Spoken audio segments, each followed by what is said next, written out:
제32장. 욥이 자신을 의인으로 여김으로 그 세 사람이 말을 그치니 남종족 부스 사람 바라겔의 아들 엘리후가 화를 내니 그가 욥에게 화를 내면 욥이 하나님보다 자기가 의롭다 하며 또 세 친구에게 화를 내면 그들이 능히 대답하지 못하면서도 욥을 정죄함이라. 엘리후는 그들의 나이가 자기보다 여러 해 위이므로 욥에게 말하기를 참고 있다가 세 사람의 입에 대답이 없음을 보고 화를 내니라. 부스 사람 바라겔의 아들 엘리후가 대답하여 이르되, 나는 연소하고 당신들은 연로하므로 뒷전에서 나의 의견을 감히 내놓지 못하였노라. 내가 말하기를 나이가 많은 자가 말할 것이요 연륜이 많은 자가 지혜를 가르칠 것이라 하였노라. 그러나 사람의 속에는 영이 있고 전능자의 숨결이 사람에게 깨달음을 주시나니 어른이라고 지혜롭거나 노인이라고 정의를 깨닫는 것이 아니니라. 그러므로 내가 말하노니 내 말을 들으라. 나도 내 의견을 말하리라. 보라, 나는 당신들의 말을 기다렸노라. 당신들의 슬기와 당신들의 말에 귀 기울이고 있었노라. 내가 자세히 들은즉 당신들 가운데 욥을 꺾어 그의 말에 대답하는 자가 없도다. 당신들이 말하기를 우리가 진상을 파악했으나 그를 추궁할 자는 하나님이시요 사람이 아니라 하지 말지니라. 그가 내게 자기 이론을 제기하지 아니하였으니 나도 당신들의 이론으로 그에게 대답하지 아니하리라. 그들이 놀라서 다시 대답하지 못하니 할 말이 없음이었더라. 당신들이 말없이 가만히 있어서 다시 대답하지 아니한즉 내가 어찌 더 기다리랴. 나는 내 본분대로 대답하고 나도 내 의견을 보이리라. 내 속에는 말이 가득하니 내 영이 나를 압박함이니라. 보라, 내 배는 봉한 포도주통 같고 터지게 된 새 가죽 부대 같구나. 내가 말을 하여야 시원할 것이라. 내 입을 열어 대답하리라. 나는 결코 사람의 낯을 보지 아니하며 사람에게 영광을 돌리지 아니하리니 이는 아첨할 줄을 알지 못함이라. 만일 그리하면 나를 지으신 이가 속히 나를 데려가시리로다.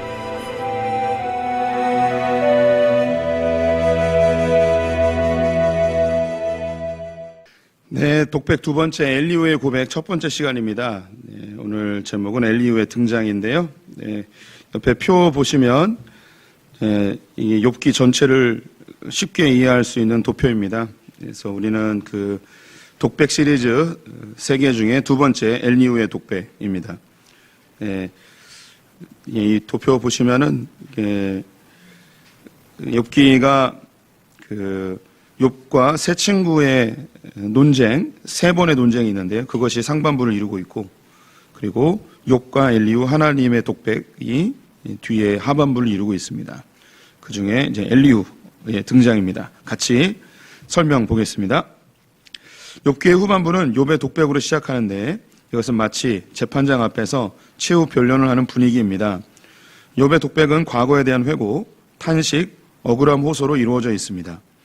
욥은 자신이 누렸던 이전의 영광을 회고하면서 예전에는 쳐다보지도 못했던 젊은 것들로부터 조롱을 당해야 하는 현실에 탄식하고 있습니다. 욥을 더욱 힘들게 하는 것은 사람들의 비웃음보다는 이런 상황을 허용하신 하나님에 대한 탄식이 더 강했습니다. 욥은 하나님 앞에서 정결하게 살기 위해 남자에게 가장 민감한 안목의 정욕을 지키기 위하여 눈의 언약을 맺기까지 하였다고 고백하였습니다. 욥은 가난한 자, 고아와 과부를 돌보고 종들의 권리를 보장해주고 심지어 원수와 나그네에게도 선대하였음을 주장하였습니다. 욥은 이런 고난을 당할 만큼의 죄를 짓지 않았다고 하나님께 억울함을 호소하며 이야기를 마칩니다. 이제 독백 두 번째 주자인 엘리후가 등장하는데요. 엘리후는 처음부터 욥과 세 친구의 대화를 듣고 있던 자로 소개하고 있습니다. 하지만 그의 정체는 모호합니다. 세 친구가 욥의 죄를 증명해내지 못하자 갑자기 출현하여 세 친구와 욥을 한꺼번에 질책합니다. 마치 엘리후는 재판장 앞에서 피고에게 형량을 구형하며 마지막 신문을 하는 검사의 모습을 하고 있습니다. 이 욥하고 세 친구가 한참 논쟁을 했는데 우리가 보았듯이 뒷부분에 가면 이 세 친구가 대답을 하지 못합니다. 그래서 이 세 번씩 이야기를 해야 되는데 맨 마지막 대화에서는 소발은 아예 얘기를 못해요. 얘기를 못하는 게 할 말이 없어서 더 이상 뭔가 논쟁할 수 있는 그런 마음이 들지 못하는 거예요. 완전히 친구들이 욥의 논리에 꺾여버린 거죠. 이런 상황에 욥은 하나님 앞에 탄식하고 있습니다. 하나님, 내가 뭘 그렇게 잘못했습니까? 내가 이런 벌을 받을 만큼 이런 큰 죄를 졌습니까? 막 한탄을 하고 있는 거죠. 그때 갑자기 엘리후가 훅 나타난 거예요. 엘리후가 어디서 나타났는지 처음부터 4명이 왔다 그러면 이해가 될 텐데 갑자기 등장해서 이 엘리후에 대한 정체를 초대교회 때부터 지금까지 궁금해하고 있습니다. 저만 궁금해하는 게 아니고 역사 속에서 모든 목회자들과 신학자들이 도대체 이 엘리후는 누구냐라는 질문을 합니다. 뒤에도 이제 언급이 될 텐데요. 욥기를 좀 읽어보신 분들은 느끼실 텐데 이 욥이 좋은 사람인지 나쁜 사람인지 이걸 구분하기가 참 어렵습니다. 그래서 우리가 이제 몇 주 동안 엘리후의 이야기를 들을 텐데 어떻게 보면 이 엘리후는 좋은 사람 같고 어떻게 보면 이 사람이 좀 되게 안 좋은 사람 같고 약간 아리까리해요. 그래서 이것을 한 발짝 더 앞서 나가는 사람들은요, 이 엘리후를 예수 그리스도와 연결시키는 사람이 있고요. 또 어떤 사람들은 이 엘리후를 사탄으로 연결시키는 사람이 있습니다. 그럼 저는 어딘가? 맨 마지막에 이야기해 드릴게요. 엘리후를 다 마친 다음에 이제 우리가 좀 더 이런 두 가지 의견이 있는데 우리 성도님들이 엘리후에 대한 이야기를 이제 5장에 이어서 계속 보게 될 텐데 그러면서 보면서 내 생각에는 엘리후는 좋은 사람 같다. 내 생각에는 엘리후는 나쁜 사람 같다. 뭐 이렇게 우리가 서로 투표를 해보는 시간을 갖도록 하겠습니다. 그런데 왠지 5주 동안 저의 논리에 휩싸여서 저와 같은 결론을 내리지 않을까 뭐 이런 생각이 들긴 하는데 저는 성도님들을 미혹할 생각은 없습니다. 그런데 제가 왜 이 이야기를 하는가? 제가 둘 중에 하나를 선택해도 이건 2000년 기독교 역사 속에서 계속 논쟁되고 있는 부분이라서 뭘 선택해도 답은 아니에요. 그런데 제가 한 가지 바라는 게 있다면 이 엘리후가 좋은 사람이든 나쁜 사람이든 우리 성도님들에게 찾아간다는 거예요. 우리가 고난이 찾아오거나 시련과 아픔이 오면 욥의 세 친구처럼 이건 너의 죄 때문이야. 네가 잘못해서 하나님께 벌 주셨어. 네가 똑바로 살았다면 이런 벌을 안 받았겠지. 너 하나님 앞에 생각해봐. 지은 죄가 뭔지. 지금 이 세 친구가 번갈아 가면서 계속 공격했거든요. 우리 성도님들이 신앙생활하면서 조금만 안 좋은 일이 생겨도 내가 무슨 죄를 졌지? 내가 하나님께 뭘 잘못했지? 이 생각이 든단 말이에요. 그래서 우리가 그 앞에 논쟁에서 성도님들에게 계속 반복한 게 우리의 고난은 우리의 죄와 아무 상관이 없습니다라고 계속 이야기해도 성도님들은 뭔가 좀 잘못되면 또 내 죄가 아닌가? 뭐 이런 생각이 드는 거예요. 사람이 그래요. 저도 이렇게 얘기하잖아요. 그럼 이렇게 이야기하는 저는 삶에 문제가 생기면 죄와 연결을 안 시킬까요?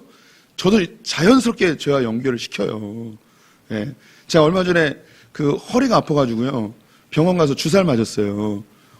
그래서 아침에 일어났는데 허리를 못 펴겠는 거예요. 머리를 못 감겠어요. 와, 이렇게 아픈 적이 처음인 거예요.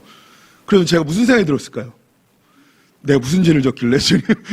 그러면서 계단을 내려와서 교회까지 오는데 이게 발걸음 하나하나 옮기는 게 너무 힘든 거예요. 너무 아픈 거예요. 그래서 발걸음 하나하나 옮기면서 제가 막 욕 비슷한 알아들을 수 없는 그런 탄식과 함께 제가 하나님께 뭐라고 기도했는지 아십니까? 하나님, 내가 뭘 그렇게 잘못했습니까? 저도 모르게 정말 그런 고통은 처음이었어요. 발을 내딛기 어려울 정도의 고통? 나이 들어서 그런가 봐요. 다시 안 그러길 바라는데, 사람이요, 다 그래요. 그런데 이거를 시간이 지나고 또 기도하면서 하나님께 나와서 부르짖으면서 주님 맞습니다. 이건 나의 죄와 관계없습니다. 하나님의 섭리 속에서 이것도 주님이 합력하여 선을 이루실 것입니다. 이것도 하나님의 주권 속에서 나를 위한 하나님의 방편인 줄 믿습니다. 이렇게 하면서 기도하면서 우리가 이것을 찾아가죠. 길을. 기도하는 사람들이 찾아가요. 기도 안 하는 사람은 찾긴 찾지만 되게 어렵게 찾거나 엄청 뒤지게 터지고 그리고 찾거나 막 이러죠. 기도하는 사람의 장점이 뭐냐면 빨리 하나님의 길을 찾아서 마음을 정리하고 하나님이 원하시는 길로 빨리 가서 평강을 찾는다는 거죠. 그런데 여기까지 돼요. 수요 예배 오신 분들은 여기까지 거의 대부분 돼요. 그리고 신앙생활 어느 정도 하고 말씀을 규칙적으로 읽고 그리고 하나님의 바른 신앙생활 하면 이 욥이 깨달은 것까지 다 깨달아요. 근데 그 다음에 엘리후가 찾아와요. 우리 성도님들에게 엘리후가 찾아와요. 저희가 이렇게 이야기하는 저에게도 또 엘리후가 찾아오죠. 그러냐 이 세 친구와는 좀 결이 다른, 좀 더 깊은, 좀 더 아주 예리한 우리의 신앙을 완전히 다 무너뜨릴 수 있는 그런 게 확 찾아와요. 그래서 가끔은요 목사임에도 불구하고 하나님을 부인하고 떠나는 사람이 있고요. 그리고 장로 권사임에도 불구하고 신앙생활 몇십 년 하고 교회에서 엄청 정말 헌신하고 그랬는데 갑자기 오늘 돌변해가지고 안티크리스천으로 바뀌어버리는 뭐 이런 사람들이 있고요. 이런 엘리후가 확 찾아와 버리면 그때 우리는 무너질 수 있어요. 그런데 또 이 엘리후가 찾아왔을 때에 이 엘리후도 뛰어넘어 버리면 그때는 득도하는 거죠. 예, 저처럼 되는 거예요. 네, 예. 이 웃음은 사탄의 웃음이었습니다. 예, 그러니까 이 엘리후가 이게 욥에게 찾아왔듯이 우리가 좀 뭐 이 정도면 나 신앙생활 잘 하고 있는 것 같아. 난 그래도 주님의 복음을 좀 깨달았고 십자가의 은혜를 알고 그래도 웬만한 삶의 어려움은 내가 다 이겨낼 수 있어. 그런 생각이 들 때쯤 엘리후가 훅 찾아와서 이 심장 깊은 곳을 확 찌르면서 우리를 시험하죠. 이 엘리후도 하나님의 주권 속에 있는 거고 욥을 찾아가게 한 것도 하나님의 섭리 안에 있습니다. 이 욥은 단순히 한 개인이 아니고 모든 크리스찬이고 모든 인간들입니다. 그러면 엘리후가 도대체 무슨 얘기를 하는지, 어떻게 욥을 무너뜨리는지, 그리고 우리 성도님들에게 어떻게 찾아오는지 그 이야기를 해보도록 하겠습니다. 그런데 오늘은 별 내용이 없어요. 오늘은 서론이에요. 한번 가보죠. 1절부터 5절까지 교독해 보겠습니다. 욥이 자신을 의인으로 여김으로 그 세 사람이 말을 그치니 람 종족 부스 사람 바라겔의 아들 엘리후가 화를 내니 그가 욥에게 화를 내면 욥이 하나님보다 자기가 의롭다 함이요. 또 세 친구에게 화를 내면 그들이 능히 대답하지 못하면서도 욥을 정죄함이라. 엘리후는 그들의 나이가 자기보다 여러 배 이위므로 욥에게 말하기를 참고 있다가 세 사람의 입에 대답이 없음을 보고 화를 내니라. 1번입니다. 엘리후가 대화를 듣던 중에 말을 참고 있었던 이유는 무엇일까요? 예, 엘리후가 말하고 싶었는데 참았어요. 그 이유는 4절에 있어요. 엘리후는 그들의 나이가 자기보다 여러 해 위임으로. 그래서 이 욥의 세 친구가 자기보다 나이가 많아서 자기가 어리니까 말하고 싶어도 어르신들이 얘기하니까 참고 있었던 거죠. 그럼 여기서 이 세 친구하고 엘리후는 몇 살 차일까요? 답은 없어요. 그런데 여기 힌트가 있죠. 여러 해. 여러 해면 얼마일까요? 여러 해. 한 30년? 20년? 10년? 여러 해는 30년은 아니겠죠? 여러 해면 1단이겠죠? 대여섯 살? 7, 8년? 예. 18년? 아니요. 예. 예. 그러니까 여러 해라고 되어 있어요. 그래서 몇 년인지 정확히 모르겠는데 제가 읽으면서 또 얘기해 보도록 하겠습니다. 엘리후의 등장. 욥과 친구들의 대화에 엘리후가 갑자기 등장하였습니다. 갑자기 등장하는 엘리후로 인해서 성경을 읽는 모든 성도들은 깜짝 놀라게 되고 그의 정체에 대해서 궁금해질 수밖에 없습니다. 또한 엘리후가 앞으로 말하는 내용은 욥을 공격하던 세 친구를 비난하는 내용과 더불어 욥에 대해서도 질책하는 내용이 담겨 있습니다. 그렇다면 이 엘리후는 욥의 편일까요? 아니면 욥의 적일까요? 후에 하나님이 등장하여 욥의 세 친구를 질책하는 반면에 엘리후에 대해서는 아무 말씀이 없으십니다. 그렇다면 그는 하나님 편일까요? 아닐까요? 성경에서 알려주는 엘리후의 정보는 람 종족 부스 사람 바라겔의 아들이라고 되어 있습니다. 바라겔의 뜻은 하나님이 축복하신다입니다. 엘리후는 그는 나의 하나님이시다라는 뜻입니다. 아버지와 그의 이름을 통해 하나님을 믿는 신앙인이라는 사실을 분명히 알 수 있죠. 또한 엘리후는 지금까지 욥과 세 친구의 대화를 말을 참고 있었는데 그 이유가 나이가 어렸기 때문이라고 설명하고 있습니다. 몇 살 차이가 나는지 알 수는 없지만 대략 10살 차이가 나지 않을까 추측해 봅니다. 엘리후의 독백은 37장까지 이어지는데요. 욥에 대한 비난과 세 친구에 대한 비난입니다. 욥에 대해서는 하나님보다 자기가 의롭다고 하기 때문이라고 하고요. 세 친구들은 그들이 능히 대답하지 못하면서 욥을 정죄함이라고 이야기합니다.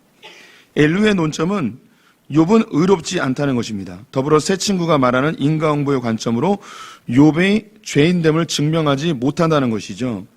뭔가 중립적이고 객관적인 듯한 엘리후가 뭐라고 말하는지 궁금해지지 않습니까? 네, 엘리후의 그 5장에 걸쳐서 엘리후가 이야기하는데 그 서론에서 엘리후가 무엇을 이야기하는지 이미 언급을 해주고 있습니다. 첫 번째, 욥에 대해서는 하나님보다 자기가 의롭다고, 자기가 죄인이 아니라고 이야기하는 것이 이게 옳지 않다고 반박하는 거죠. 또 한 가지는 세 친구가 욥에 대해서 계속 너는 죄인이야. 너는 죄인이야. 왜냐하면 네가 이런 고난을 받기 때문에. 원인 없는 결과는 없어. 인과응보야. 네가 무슨 죄를 졌기 때문에 이런 결과가 나타난 거야. 네가 하나님 앞에 어떤 범죄가 있기 때문에 이런 고난을 당하는 거야. 이런 인과응보의 논리로 욥에 대해서 계속 얘기했지만 욥은 속죄의 제사의 능력과 하나님의 주권을 이야기하면서 다 반박해내죠. 그래서 이 인과응보로 욥의 고난을 공격할 수 없다는 이 이야기를 하고 있습니다. 너희들도 잘못됐고 욥도 잘못됐고 둘 다 잘못됐다는 거예요. 그럼 뭔가 중립적인 것 같은데 그럼 이 사람의 이야기가 맞는 이야기인지 그럼 우리가 귀담아 들어야 되는 이야기인지 굉장히 궁금해지는 이야기입니다. 그래서 우리 성도님들도 살면서 그런 생각이 들어요. 사람이 죄 짓는다고 무조건 벌을 받고 죄 져도 잘 사는 사람이 있고 해석이 안 되잖아요. 그러면 내가 잘 되는 거 우리는 본능적으로 내가 잘해서 이렇게 잘 되는 거. 그러면 조금 약간 주님 앞에 겸손하면 주님의 은혜로 잘 됐습니다. 이렇게 이야기하죠. 여기까지는 잘해요. 예, 잘 되면 주님의 은혜로 잘 됐습니다. 요 정도는 해요. 그런데 일이 좀 안 되고 힘들어지면 우리가 죄 때문에 이렇게 되는가? 이런 인과응보적인 생각을 친구들처럼 한단 말이에요. 이거 잘못됐다는 거죠. 이 엘리후의 이야기로는. 그런데 또 욥처럼 저는 정결합니다. 하나님께 어떤 죄도 짓지 않았습니다. 내가 하나님께 이렇게 가난한 자 고아와 과부도 선대하고 종들의 권리를 보장해주고 내가 하나님 앞에 정결하게 살려고 눈에 언약도 맺었고 이렇게 자기의 행해왔던 이런 일들을 쫙 나열하여서 하나님 나에게 어떻게 이런 형벌을 주십니까? 이렇게 이야기하는 이 욥도 잘못됐다고 이야기하는 거예요. 엘리후의 이야기가 갑자기 엄청 궁금해지지 않습니까? 예. 오늘은 안 나와요. 이제 다음 주에 나와요. 오늘은 안 나와요.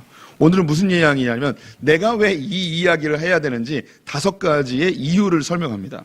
이 엘리후는 궁금해요. 되게 치밀하고요. 굉장히 논리적이고요. 그런데 제가 여기도 쓰긴 했는데 약간 재수없어요. 약간 재수없어요. 그래서 한번 볼게요.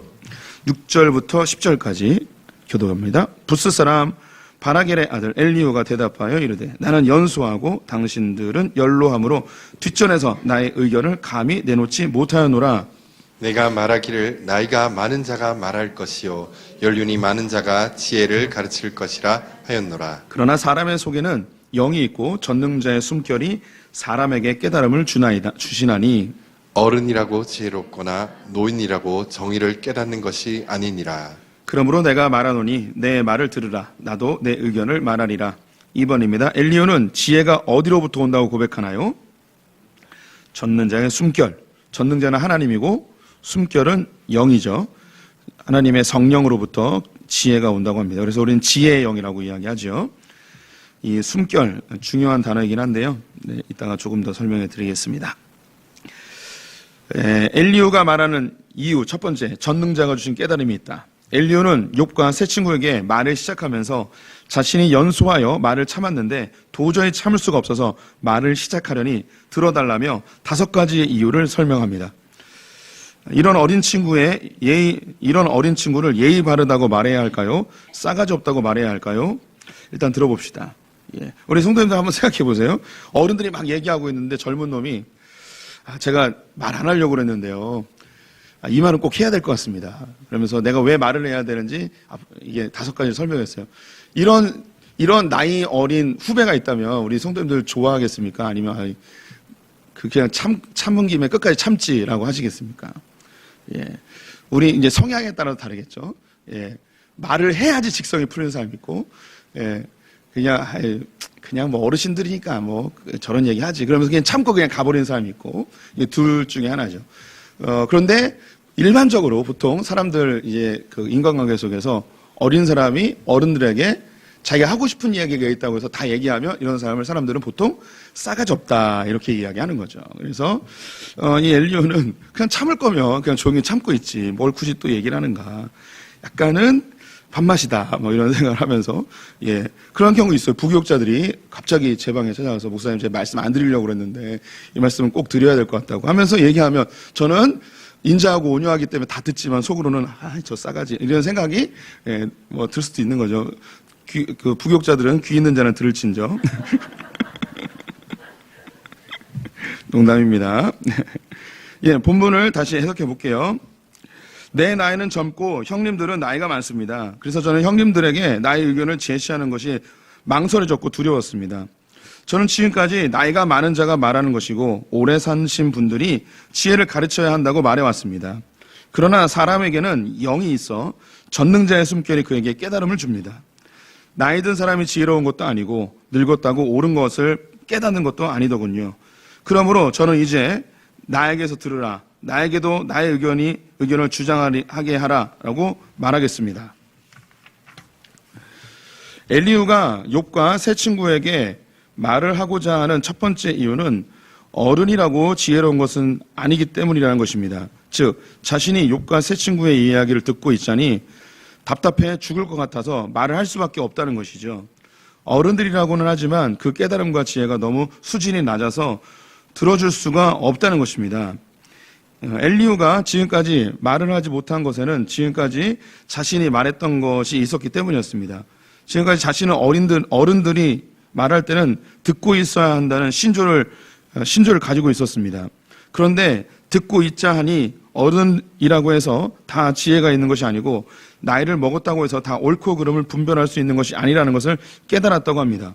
오히려 지혜는 전능자 하나님이 주신다는 것을 깨달았다고 합니다. 그래서 자기 말을 들어보라고 합니다. 엘리후의 말이 맞습니다. 참된 지혜는 나이가 들거나 경험이 쌓인다고 얻어지는 것은 아닙니다. 종합적인 통찰력이 있는 지혜는 하나님의 영이 부어주십니다. 하나님은 모든 사람에게 영을 주셨습니다. 영은 하나님과 소통할 수 있는 통로가 됩니다. 하나님은 아담에게 코에 생기, 여기서 이 생기가 숨결이에요.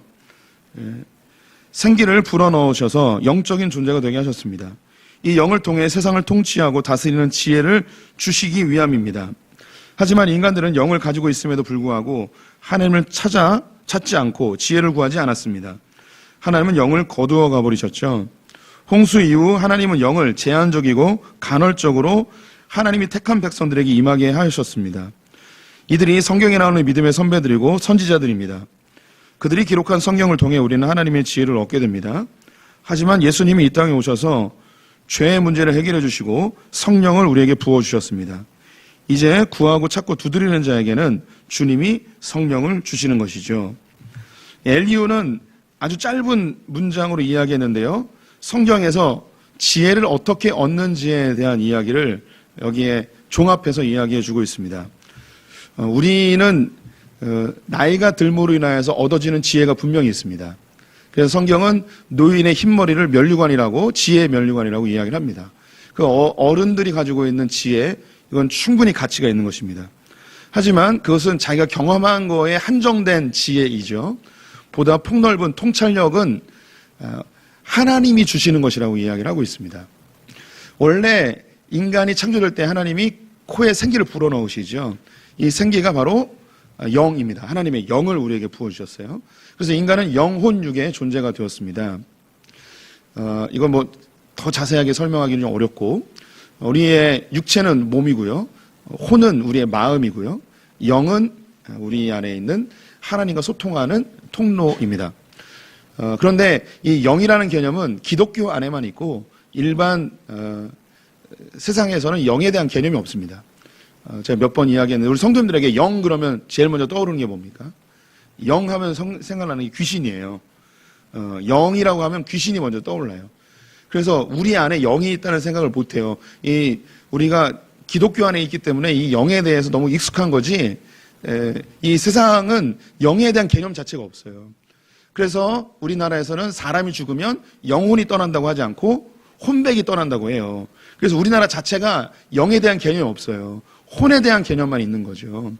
그런데 성경은 우리가 영이 있다는 거예요. 서양에서도 기독교 외에 다른 서양에서도 영이라고 하면 다 귀신을 떠올려요. 영적 존재 그러면 다 귀신을 떠올린다고요.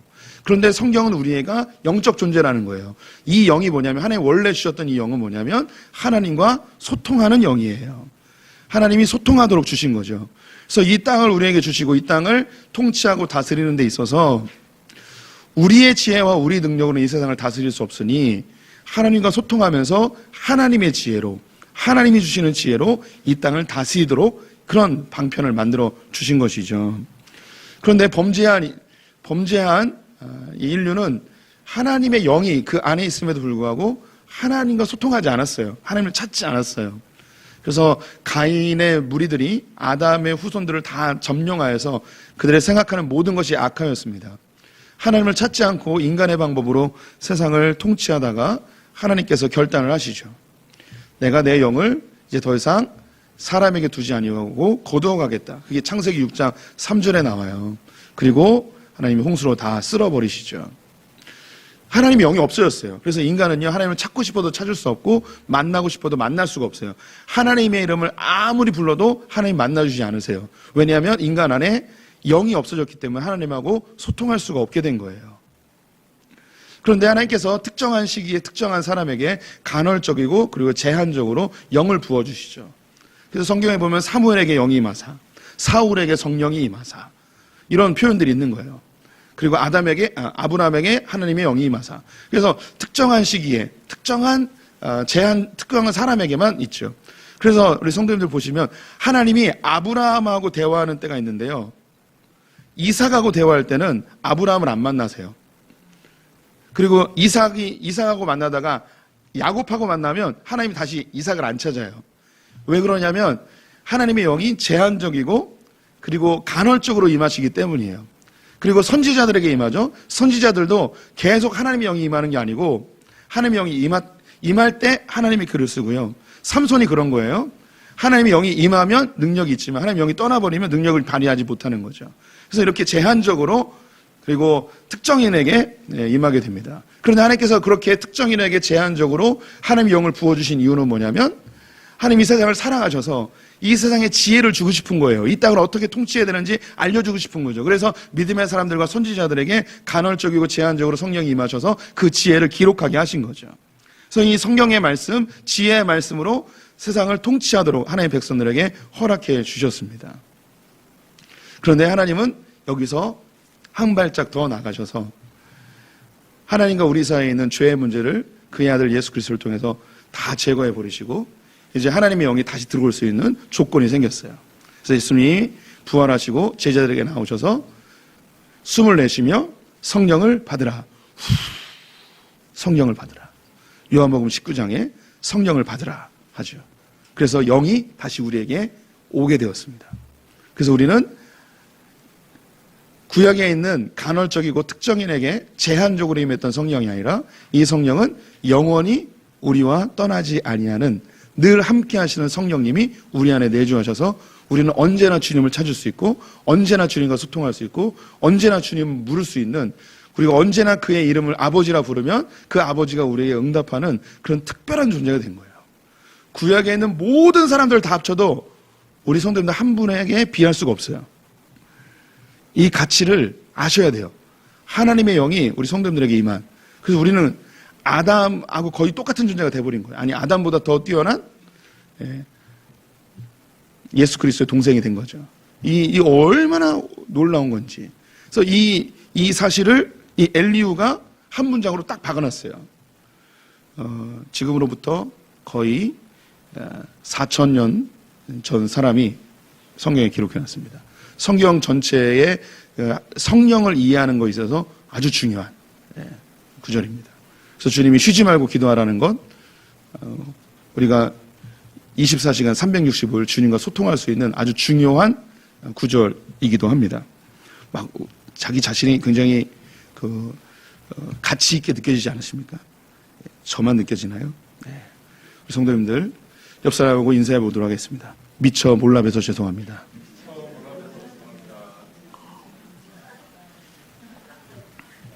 그래서 엘리후가 지혜를 얻는 방법을 알았어요.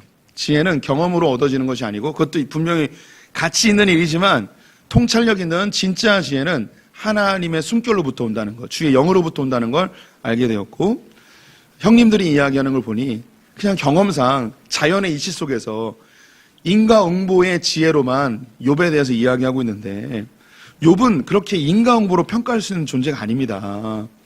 욥의 고난을 이 물질 세계에 있는 원인과 결과, 죄를 졌기 때문에 벌을 받는 이런 인과응보로 욥을 평가해서는 안 됩니다. 그거는 이 세상에 있는 모든 사람들이 자연 진리 속에서 다 깨달을 수 있는 겁니다. 그런데 그 정도 깨달음으로는 욥을 평가해서는 안 됩니다. 하나님이 주시는 지혜로 이 욥을 바라봐야 됩니다. 하면서 이 이야기를 시작하는 거예요. 11절부터 14절 교독합니다. 보라, 나는 당신들의 말을 기다렸노라. 당신들의 슬기와 당신들의 말에 귀 기울이고 있었노라. 내가 자세히 들은즉 당신들 가운데 욥을 꺾어 그의 말에 대답하는 자가 없도다. 당신들이 말하기를 우리가 진상을 파악하였으나 그를 추궁할 자는 하나님이시요 사람이 아니라 하지 말지니라. 그가 네게 자기 이론을 제기하지 아니하였으니 나도 당신들의 이론으로 그에게 대답하지 아니하리라. 3번입니다. 엘리후가 말할 수밖에 없는 두 번째 이유는 무엇일까요? 예, 맞습니다. 12절에 있습니다. 내가 자세히 들은즉 당신들 가운데 욥을 꺾어 그의 말에 대답하는 자가 없도다. 형님 3명이 욥을 못 당하니까 내가 견딜 수 없어요. 내가 얘기하겠습니다. 욥이 뭐가 잘못됐는지 내가 얘기하겠습니다. 얘기하는 거죠. 엘리후가 말하는 이유 두 번째. 욥을 꺾어, 여기 답이 있었구나. 욥을 꺾어 그의 말에 대답하는 자가 없도다. 엘리후가 욥과 세 친구에게 말을 할 수밖에 없는 두 번째 이유는 세 친구들이 욥에게 제대로 대답을 하지 못하고 있다는 것입니다. 엘리후가 가만히 들어보니 스스로 의롭다고 말하는 욥에게 세 친구가 욥이 틀렸다고 제대로 대답을 하지 못하고 있는 상황이라고 판단한 것이죠. 위의 내용 다시 번역해 보겠습니다. 보세요, 형님들. 내가 형님들이 어떤 지혜로운 말을 하는지 기다리며 듣고 있었습니다. 내가 자세히 들어본 결과 형님들 중에 아무도 욥 형님이 말하는 것에 대해 제대로 대답하는 분이 없더군요. 형님들이 겨우 말하는 게 우리는 지혜를 찾았으니 하나님이 그를 추궁하실 수 있고 사람은 할 수가 없어 정도 아닙니까? 욥 형님이 저에게 직접 말을 걸어오신 것은 아니지만 저는 형님들과는 다른 방식으로 욥 형님에게 대답을 해보겠습니다. 뭔가 다른 형식으로 이야기하겠다는 거예요. 막 더 궁금해져요. 도대체 엘리후가 뭐라고 이야기할지. 근데 오늘은 안 나와요. 욥의 세 친구는 욥과의 논쟁의 결론을 내리고 더 이상 말을 하지 않는 상태였습니다. 그들의 결론은 하나님께 맡기자는 것이었습니다. 자신들은 욥이 죄 때문에 이런 고난을 당한다고 말을 하고 있지만 욥은 스스로 절대 죄를 지은 바가 없다고 말을 하고 있는 상황이었습니다. 도저히 좁혀지지 않는 간격 속에서 논쟁은 계속되었고 세 친구들은 이렇게 결론을 내린 것입니다. 그러면 이건 사람이 옳고 그름을 판단할 수 있는 일이 아니니 하나님께 맡깁시다. 더 이상 말싸움은 그만합시다. 그런데 엘리후는 이게 틀렸다는 것입니다. 아니 형님들 제대로 끝맺고 가셔야죠. 이게 뭡니까? 내가 진짜 말을 안 하려고 했는데 이렇게 끝내면 욥 형님이 맞다는 거 아닙니까? 옳고 그름은 정확하게 따져보셔야죠. 형님들 중에서 아무도 욥의 논리를 깨부술 수 있는 분이 안 계시니 제가 해보겠습니다. 이렇게 엘리후가 나선 겁니다. 이렇게 진짜 끝나면 욥이 맞는 게 돼버려요. 예. 근데 욥이 틀렸다는 거예요. 예. 15절에 17절 교독해 봅시다. 그들이 놀라서 다시 대답하지 못하니 할 말이 없었음이더라. 당신들이 말없이 가만히 서서 다시 대답하지 아니한즉 내가 어찌 더 기다리랴. 나는 내 본분대로 대답하고 나도 내 의견을 보이리라. 네 번째 질문입니다. 엘리후가 말할 수밖에 없는 세 번째 이유는 무엇일까요? 가만히 서서 다시 대답하지 아니한즉. 세 친구가 아무 대답을 못하니까 자기가 대답하겠다는 겁니다. 엘리후가 말하는 세 번째 이유입니다. 엘리후가 말할 수밖에 없는 세 번째 이유는 세 친구들이 더 이상 욥에게 아무 말도 하지 못하는 상황이 벌어졌기 때문이라고 합니다. 형님들이 더 이상 말이 없고 그냥 서 계시기만 하고 대답도 못 하시는데 제가 더 기다려야 하는 건가요? 그럴 수야 없죠. 저도 제 역할을 해야 하지 않겠습니까? 저의 의견을 이야기해 보겠습니다. 엘리후는 욥이 분명히 잘못되었다고 확신하고 있었습니다. 그런데 세 친구가 제대로 입증하지 못하고 욥의 논리에 눌려 가만히 있는 형님들의 모습이 짜증이 났습니다. 3절에 이미 세 친구에게 화를 내면 이라고 표현을 하고 있죠. 우리도 종종 대화할 때 조용히 있던 사람이 내가 가만히 있으려고 했는데 이 한마디는 좀 해야겠습니다라고 말하곤 합니다. 엘리후가 지금 그런 상황이죠. 14절에서 18절에서 20절 교독합니다. 내 속에는 말이 가득하니 내 영이 나를 압박함이니라. 보라, 내 배는 봉한 포도주통 같고 터지게 된 새 가죽부대 같구나. 내가 말을 하여야 시원할 것이라. 내 입을 열어 대답하리라. 5번입니다. 엘리후가 말할 수밖에 없는 네 번째 이유는 무엇일까요? 내 속에 말이 가득하다. 할 말이 너무너무 많아가지고 이 말을 안 하면 집에 가서 후회할 것 같아서 말을 한다고 하는 것이죠. 엘리후가 말할 수밖에 없는 네 번째 이유는 자기 안에 하고 싶은 말이 가득 차서 못 견디겠다는 겁니다. 나는 하고 싶은 말이 가득 차서 내 영이 나를 압박하고 있습니다. 보세요, 형님들. 내 배는 밀봉한 포도주통 같고 곧 터질 것 같은 새 포도주 부대 같습니다. 내가 이 말을 하지 않으면 죽어버릴 것 같습니다. 이 본문을 보면서 저를 보는 듯 했습니다. 제 배는 봉한 포도주통 같아서 터질 것처럼 지금 점점 불어나고 있습니다. 이 엘리후가 똥배가 많이 나왔구나, 이런 생각이 듭니다. 계속 읽습니다. 옆에 듣고만 있던 엘리후는 세 친구들이 욥에게 당하는 모습을 보면서 속으로 여러 생각을 하고 있었습니다. 저런 이야기에는 이런 질문을 해야 하는데, 형님 그렇게 물어서는 안 되죠. 욥 형님이 분명히 잘못했잖아요. 이렇게 막 속으로 생각하고 있는데 꾸역꾸역 참고 있는 거죠. 이 목구멍까지 차오른 거죠. 더 이상 못 견디겠다. 내가 말을 하겠다. 21절, 22절 교독합니다. 나는 결코 사람의 낯을 보지 아니하며 사람에게 영광을 돌리지 아니하리니 이는 아첨할 줄을 알지 못함이라. 만일 그리하면 나를 지으시니가 속히 나를 데려가시리로다. 6번입니다. 엘리후가 말할 수밖에 없는 다섯 번째 이유는 무엇일까요? 사람의 낯을 보지 아니한다. 사람의 낯을 보지 않는 이런 사람을 보통 싸가지 없다고 이야기하는 거죠. 난 사람 안 가려. 난 할 말은 꼭 해. 이런 거죠. 또 하나님 이런 사람을 쓰십니다. 엘리후가 말할 수밖에 없는 다섯 번째 이유는 자신이 사람 눈치 보지 않는 사람이라는 것입니다. 저는 이 논쟁에서 그 누구의 편을 들 생각이 전혀 없습니다. 또 누구에게 듣기 좋은 말로 아첨할 생각 또한 없고요. 저는 본래 아첨을 할 줄 모르는 사람입니다. 혹시 내가 아첨하는 일이 발생하면 하나님이 나를 바로 데려가실 것입니다. 엘리후는 자신이 매우 객관적으로 이 상황에 대해서 이야기를 하겠다고 합니다. 형님들, 저 아시죠? 저 엄청 객관적이거든요. 저는 누구 편도 들지 않습니다. 제 얘기 잘 들어보세요. 도대체 엘리후는 무슨 이야기를 하려고 이렇게 뜸을 들이는 것일까요? 다음 시간에.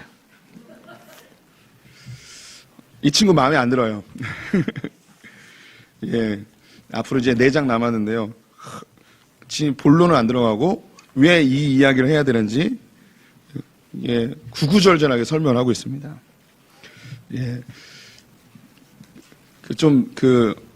저처럼 이제 성격이 급한 사람은 결론을 뒤에 얘기하면 안 돼요. 앞에다 얘기하고 그 다음에 얘기를 해야 되는데 그러면 기다리기가 참 쉽지 않죠. 그런데 점점 궁금해집니다. 미리 예습하셔도 됩니다. 집에 가서 도대체 엘리후가 뭐라고 얘기하나 궁금해가지고 찾아보시는 분들이 계시다면 복 받을 줄 믿습니다. 그런데 이제 제가 서두에 이야기했듯이 우리가 고난을 당할 때 욥의 세 친구처럼 내가 죄를 졌기 때문에 이런 고난을 당한다라는 사단의 속삭임이 모든 성도들에게 다 있습니다.